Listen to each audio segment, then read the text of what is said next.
Um, Hopefully everyone is enjoying the content. This session, I kind of make a little more conversational, a little more sort of a follow-up from the keynote. Sort of talk more about. I mean, we can talk both about the sort of ways that I get leverage out of content more tactically, but also sort of other things that are in that. I don't want to make the title of the session too misleading. That the other ways I'm sort of getting leverage as a uh, solo person building a business in the HubSpot ecosystem. Um, but maybe if uh, folks want to, now that I know that Slack is the place for uh, folks to comment and engage, if anybody has a preference, strong preference on how content focused this is, just let me know. Um, but otherwise, probably go deeper on the content framework, because I think there's a lot of things that I do there that are applicable more broadly as a solo person. Um, so I'm going to pull that back up. If that's okay with everyone. Um, while we're here, does anybody have any questions off the bat about specific uh, things or specific parts of the content framework that they would like to hear more about? Hey Stuart, I got one for you in regards to content. Sweet. And it's kind of related to so I set up my business kind of as a generalist industry agnostic approach to start, but Yeah. everybody's talking about specializing more per industry, and as you were talking about earlier, presume a lot of that happens through the content you're sharing. So what sort of like best content strategies do you think someone like me who's set up a wide net kind of generalist industry approach I should take in the content I create to kind of hone in maybe on certain industries I have worked in before or would like to explore in the future? Yeah, I think it's a great question, and there are plenty of people who are in that boat. I think it's just about everybody starting out. I think that I think there's a few different ways that you can focus. I will say that I think in general, if you're going to be the downside of not focusing is that you are spread across a lot of things and you just can't go deep on any one thing, right? And the uh which will mean that it's going to be always going to be hard to compete against somebody or a business that is going deep on a single thing, right? So I think that content can be a really great way to figure out what it is that you want to specialize in or use it as sort of a validation tool, because it is generally significantly quicker to ship content than it is to ship, a new product offering, a new service offering, and something that you then have to go deliver on long term. Which is why I think starting with existing questions is a great place. So if you have, existing clients you've worked with, existing, industry verticals that you've worked with, I would just sort of run that process that we like talked through in the last session, right? Find the questions that have come up that seem to be coming up most often, and sort of start there. Like, where are the places that you can go answer those questions and see what the reaction is? That's why anywhere that question is being asked, I mentioned the hours example. Like, somebody said on a customer interview, like, "Oh, I'm trying to run customer success in HubSpot, and I've searched the HubSpot community and I can't find an answer." And when we looked, it was like, well, yeah, people have asked that question in the HubSpot community, and it's being kind of answered, but I mean, if you go look in the HubSpot community, like search how to run customer success in the HubSpot community, we wrote like 3,000 word answers in the HubSpot community just so to try to establish depth around specific. And I'm not saying you have to go, write a 3,000 word answer, but like try to take the questions that you're getting asked and match it up with the places where people are already asking those questions, and sort of use that as the jumping off point to sort of just specialize the content answers that you're providing rather than changing anything else about the business to start. Um, because if nothing else, that will likely lead to conversations that are sort of in that vein, right? And you can then that's an opportunity to go do more discovery. Like, is this the type of business that I would like to work with, have a good service offering for, and sort of can line things up uh, more vertically. Like I talked about in the session with Jay earlier, like the more you can line up what you're doing from a go-to-market perspective with the service you offer, the easier everything will get. Another, I'm sorry if I'm mispronouncing your name, Wilhelmina. You have a question? Yes, it's Wilhelmina, and it's perfectly fine. Thank you. Thank you for the opportunity to be here and to learn more about the solopreneur journey. So, thank you. The question that I have is, I'm more, relatively speaking, I'm more in the beginning phases of my HubSpot journey, right? Like I've have experienced probably just under 4 years with HubSpot, with 10 years of HubSpot, like of just sales experience overall, both from the operational perspective and the customer perspective. So when you're thinking about content and you're thinking about doing something on your own, it's difficult for me to find content because I'm not a marketer. I'm not somebody who writes, but I do understand like, okay, I'm gonna write, like these are things that I typically hear, and this is content that you write. But for somebody that's more so in the beginning phases of creating this, and you don't have like a customer, you don't have a group of customers or clients to ask, what would be like your approach to creating that content for like for for you? If I don't know if my question's making No, sense. it makes a ton of sense. And honestly, I think you're in a much better spot than a marketer to go try to do this. Like marketers honestly are usually the worst marketers because they actually don't know what they're talking about, right? Like, I mean, I can kind of say that I've been a marketer, right? Um, Deep subject matter expertise is always the thing that will make the best content because you can say things and you have more context, you have more nuance. Like you know what good looks like or you know what correct looks like. So I would really lean into your own experience. Essentially, take yourself as your own first customer, right? Like, what are the things that a year ago you didn't know, or 3 years ago you didn't know? Chances are, if you didn't know it at that point, there's somebody else today who also doesn't know it. What are the steps that you took to solve that problem? And sort of really lean into documenting your own process rather than try to go like I think create content is kind of a misnomer. I think documenting existing process, existing behavior, and then just editing that into content is a much better approach than saying, I want to go create content, therefore I have to, sit down and write a piece of content. Starting from a blank page is hard for anybody, honestly. So I would lean into like, what are the specific problems that you had that you solved, and just sort of share that journey. Chances are, even if it's not a complete solution for somebody, there will be something in it that is interesting to, it's a new approach. It's the way that you actually solved a problem. And I think that generally resonates because it's real. And then on the back end of that, I would ask questions, right? Like, oh, if this is interesting, what else? Like, have you taken a different approach to this problem?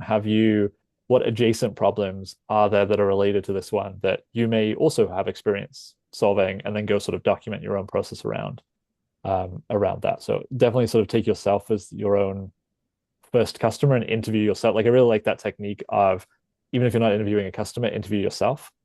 And you can just go ask, I lean on AI a lot as a solo founder because it's something to talk to, and actually pretty good at giving you questions, right? Like say, like, I'm trying to solve this problem, or here's a problem that I faced. Give me, 5 questions that an expert interviewer might ask me or might ask about this problem, and just record yourself answering those questions, to sort of get out of, I have to sit down and write something, as a starting point. Thank you. Yeah. Gonzalo? Hi everyone, thank you. Can you hear me? Yes. Okay, awesome. My question is more related to maybe what alternatives are for content creation for lead generation. I know that creating your personal brand, creating content is a great strategy and it works for a lot of people. And of course, specialized, I think, works for a lot of people as well. But which other alternatives, maybe, or other channels have worked for, I mean, this is an open question for everybody, I guess, that working best for you? For example, I'm in a journey similar to Henry. I'm like a general, let's say, small agency for now. I'm looking to scale, and to scale, probably specialized would be one way. But today I'm getting leads from maybe referrals, Upwork, and some other like channels with, let's say, sometimes low quality, sometimes if I get lucky, a good client. But if I want to go, if I want to scale, probably we need to create like a lead generation process that works better. And I'm in that situation right now. So Yeah, maybe any advice. it's a great question, and I think I will say that I think the thing that also gets missed, which I maybe should have hit on more aggressively, is that just like the goal, if you are running a solo business, unless your goal is to go create a content business, you almost like you don't need a lot of reach, you don't need a lot of impressions, you don't like the goal is not like blow up LinkedIn, right? Like yes, it can be nice, but it also creates a whole lot of work, right? Like let's say that you have, I saw somebody last week posted a Clay HubSpot guy and they got like 1,500 or 2,000 comments. Like, okay, now you have to go respond to all those people. 99% of them are never going to hire you, right? So I think that one of the things that is important, whether it's content, whatever strategy it is that you get very specific about who are we trying to reach, like because they are somebody who has budget, has pain, has sort of meets the criteria to become a customer or a client of my business, and then you try to meet them where they are, right? And I think the thing that content does is that I think it's very hot. Like yes, cold, true cold outreach can absolutely work. I think it's much harder because you're always trying to solve a timing problem, right? Like you're always trying to get to the right person at exactly the right moment when they have the pain that is specific enough that they will respond and engage with somebody who they don't know, right? I think that the advantage of content is that you sort of broaden your window for somebody who could potentially engage with you, right? Like it is very common that somebody who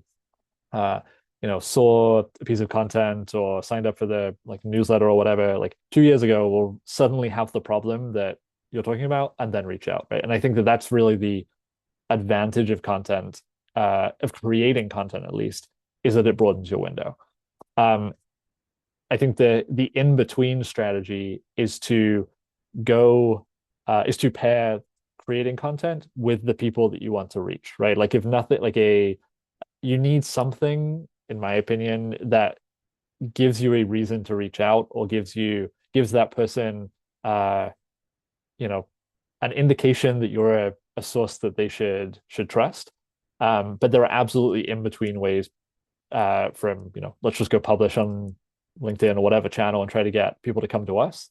You could for example go record, and this it actually just crushes it honestly, is like go find like go interview your existing clients about the problems that you solved for them, not through the lens of like this is a case study, but like ask them about the business context, and then go find a list of related people, or go, like build a list of related people in a similar industry who are likely to have similar problems, and just email them the recording, right? Like essentially, like you can, especially if you're a one person or a small service business, again, like your volume doesn't need to be very high.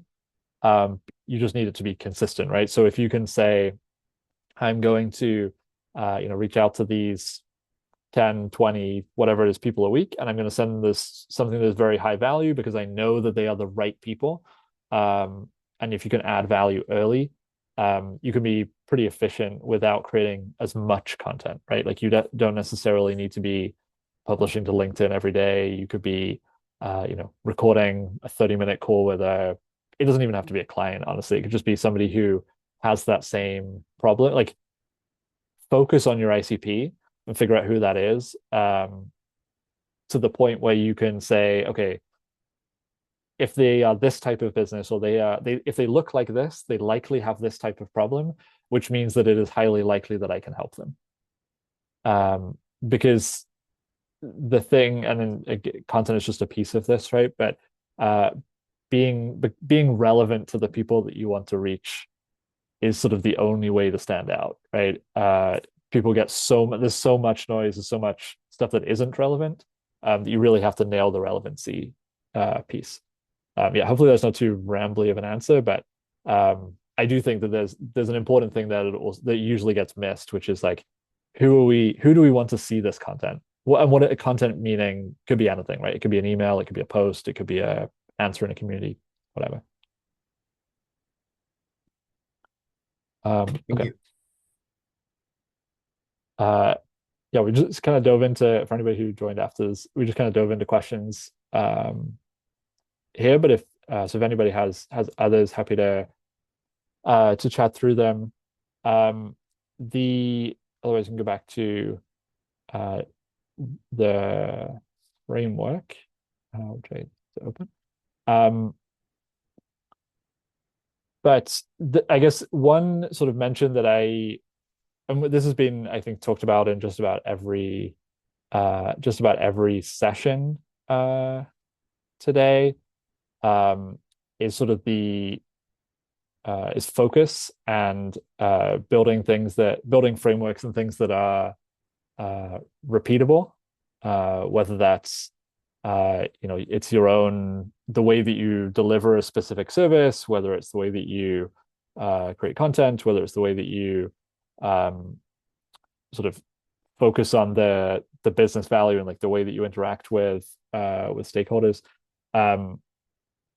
So I think that there's the deeper that you go into any of these topics, generally you'll find that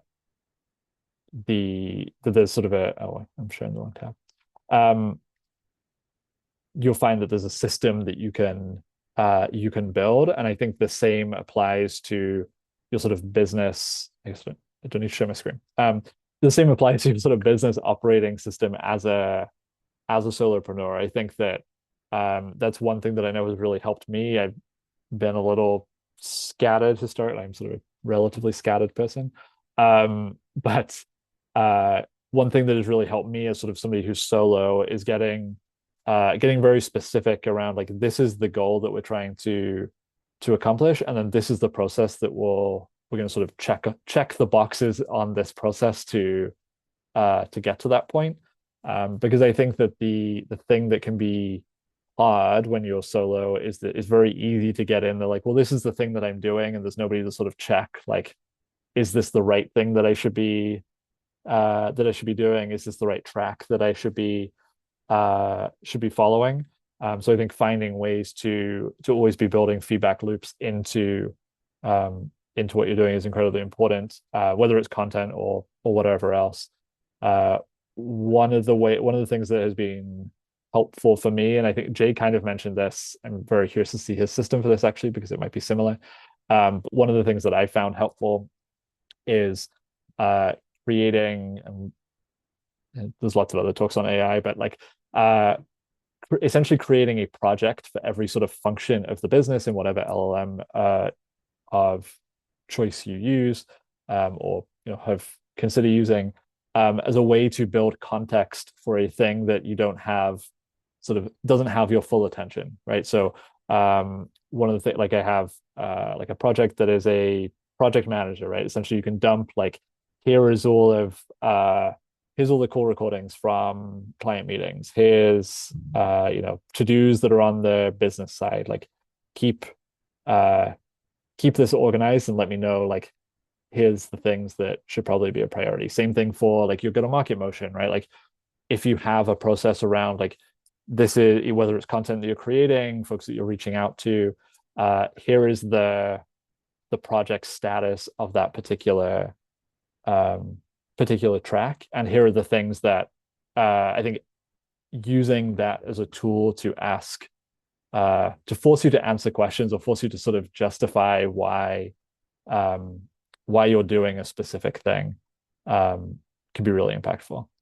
So hopefully that is I'm curious to hear from folks who are here, like if you have how many folks here actually are currently running something solo, currently considering running something solo, and sort of what your like daily cadences sort of look like as somebody who's running your own thing. Because I think that's one of the biggest things when you make that shift is you sort of immediately lose any structure that you might have in a full-time role. Yeah, well, let me know. Hey there. Now, just to, let me lower my hand off. Just to be clear, I am in the very, very beginning phases of it, and it's just something that I'm considering. So, one of the things that I'm doing to kind of help keep my mind fresh is just help out friends that I have here in the Atlanta area who have a small business. And right now I'm just working with one person, and what I'm doing with her is that I'm helping her with like HubSpot free. So, having her maximize her HubSpot tools but also integrate the other tools that she has. So she has a Shopify website where she wants to integrate certain contacts that are just business contacts as opposed to consumers. So seeing what her best process is there. Also, like in the meantime, I'm trying to create like certain templates for myself as standard. So like questions come up as we go. Like, yes, I know how to do it, but since I don't have anything yet, I have to create the templates. And so look online, seeing what's best and going from there.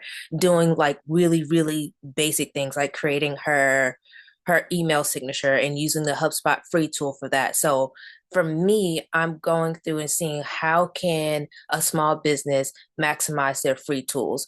And then that way I keep my knowledge fresh while I'm still like in the area for opportunity, but at the same time still doing something. So I'll dedicate some time to that. I dedicate some time to see where projects are. And then the other thing I'm doing is, as far as the education part of myself, is like learning how to build what do you call it, an Upwork profile. I think that's what it's called, because I noticed with a lot of opportunities people want like you were mentioning before, people want more so on a project base. They want you like in that one part. So I'm like, okay, I don't have again, I'm very, very beginner stages. So let me build my Upwork profile. And then I wanted to take the advice that you said today, was kind of using AI as a way to talk back. So like, let me go and present some challenges. Like, let me ask them to present some challenges where I can present, like, let me present a lucid chart to see what the RevOps process looks like, or let me see how I would automate this process or lead scoring process or whatever. So majority of the time I'm taking that where I'm actually working with a business, and then I'm educating myself as well. And then I'm taking your advice and seeing how I can interview myself and ask those questions. Yeah, I think having access to a live portal is incredibly helpful. I know for myself, I currently don't do a ton, like don't have a ton of sort of client like implementation, like in portal type stuff. So maintaining and uh iterating on demo portals uh is a really helpful way to sort of figure out, like, if you have this problem, here are the approaches that you could take. Because I think one of the things that is uh and again, we sort of talked about this with Jay, but like the more depth you have, or the more sort of reps you have on the same problems, the more approaches you find that uh, might work for one business, but maybe need to be tweaked a little bit for a different business. And sort of having a space to sort of a sandbox to go play in can be really helpful. And I think pairing that with, like, if you have, helping out somebody who has a portal that is live, that has constraints, because the challenge of the in a demo portal is there sort of are no constraints, right? Like, you can do whatever you want. There's nobody actually using it. Who, if you change something and they can't figure out their day job, then they're going to be pissed. But yeah, I think that's those two things can be incredibly helpful. The other thing that I would say about anytime, one thing that I've started doing, I've probably been doing for, I don't know, 3 or 4 months now, is I essentially never type to AI, which I think is at least for me, has been very helpful to only talk to AI. So like only and like if you're on mobile now, I think all the LLMs have you can use like voice to text into them. But if you're not, like, I use a tool called Super Whisper, which essentially is just like a really good transcription, like voice to text tool. Um, because I think that it's generally it's sort of the same thing with the content stuff. Like, the faster you get to a transcript, the faster you get to a draft, the easier everything is. Like, you can usually just sort of spitball out like, just talk is generally easier than typing. So that's certainly one thing that I do, even if only to, like I say, sort of gut check or find alternative approaches to a problem. Like, I think that there's there's a way to use AI which rarely uses it for the final output, but sort of helps you iterate your way to something that's valuable. And we only have a few minutes left. I know the session was pretty unstructured. Just to add to that, Stuart, I think, like you said, for content creation, of what questions would an expert interviewer ask me, right? Like, ask in your prompt, what additional information do you need to complete this, right? Um, Rather than trying to craft the perfect prompt, get to it and ask what else it might need to know. It's saved me a lot of time and uncovered a lot of elements that I've not thought about in trying to get a response. Yeah, for sure. That's a great call out, that the uh asking what's, here's the goal that I want you to get to, what's missing to get to. I think that there's generally, I mean, depends on the models that you're using, but generally the LLMs are getting much better at reasoning with less specific instruction, especially if using a large reasoning model. So yeah, there's definitely plenty that can be done there. I need to put everything together. I'll just share a Google Doc probably. Henry, final thoughts? Yeah, so I feel like it's one thing to create just amazing, great content, right? But circling back to the channels, what are like absolute channels you should distribute that content to? For example, landing pages, blogs, should all that be 100% on your website? LinkedIn, you'd kind of presume to promote it there. You talked about like finding where your audience is at. So, there's probably different community forums for all the different industries. Where have you found success in the channels that you distribute this high quality content to actually get the impressions and opportunities you're searching for? Yeah, it's a great question. I dropped this in a thread in Slack, but let me see if I can find it. So the in order of priority, and you definitely don't have to go through all five of these things, but basically I would start with existing questions in relevant communities, right? Find the existing demand and go satisfy the existing demand. So that could be going and searching for topics you care about on LinkedIn, searching for topics you care about in the HubSpot community, in Slack community, like in ops and revenue, or whatever specific industry or niche forums and communities. That Reddit now is pretty big, or depending on specific focus. So I would go find all the existing places, answer all those questions, and try to stay on top of that. To you don't have to be Carson Cola, but stay on top of those, and then repurpose and refine those answers into LinkedIn. I think especially if you're selling anything B2B, LinkedIn is kind of like the place that everybody is there, no matter like whether they're active or not. Like it's just the biggest concentration of people. So repurpose answers into your own content there, engage with existing questions there too. And then the final three, you could probably skip this next one, but if you're running content, like definitely start a recorded series. The reason being that you don't have to do all the creation yourself. You could just go, like we sort of just talked about, go interview people who are either your existing customers or people who would be good fit customers, get their insight, redistribute that, and then create a gated pillar thing that basically bundles up everything that you've already shared and says, give me an email for it.